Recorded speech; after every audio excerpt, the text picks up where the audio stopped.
সম্মানিত সুপ্রিয় দর্শক শ্রোতা, দেশ এবং প্রবাস থেকে আপনারা যারা সংযুক্ত আছেন, আমাদের ভিডিও দেখছেন, শুনছেন, সবাইকে প্রীতি শুভেচ্ছা জানিয়ে শুরু করছি আজকের প্রতিবেদনে অংশ নেয়া এই সুন্দর আপুটির জীবনের গল্প কথাগুলো তুলে ধরছি। কেন এসেছে প্রতিবেদনে বিস্তারিত আলোচনায় থাকছে। আপুটি দেখতে খুব চমৎকার। ওনার গায়ের রং শ্যামলা, উচ্চতা 5 ফুট 2 ইঞ্চি, স্বাস্থ্য মিডিয়াম, পড়াশোনা বেশি দূর করতে পারেনি, নবম শ্রেণী পাস।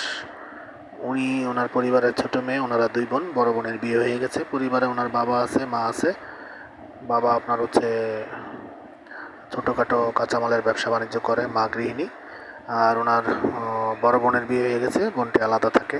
তো উনি বিবাহিতা। ওনার হাজব্যান্ডের সাথে আপনার হচ্ছে ওনার পারিবারিক সমস্যার কারণে ডিভোর্স হয়ে গেছে। তো বর্তমানে বাবার বাড়িতে থাকে। ওনার একটি মেয়ে বাবু আছে, 5 বছর বয়স। তো মেয়েকে ওনার হাজব্যান্ড নিয়ে গেছে।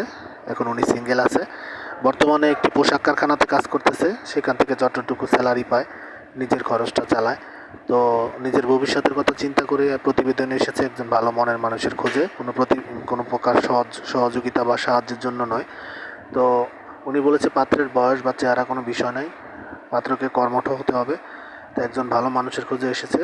যারা এই ধরনের পাত্রের খোঁজে আসেন, দেরি না করে স্ক্রিনে দেওয়া নাম্বার ওনার সাথে কথা বলে নাম, ঠিকানা, ডিটেল সব কিছু ওনার মুখ থেকে জেনে সম্পর্ক তৈরি করতে পারেন। আর চ্যানেলের ভিডিও যারা কন্টিনিউ দেখতেছেন, ভালো লাগলে অবশ্যই একটি লাইক, কমেন্ট, শেয়ার করে ভিডিওটিকে আমাদের চ্যানেলকে সাপোর্ট করবেন এবং চ্যানেলটিকে অবশ্যই সাবস্ক্রাইব করে রাখবেন।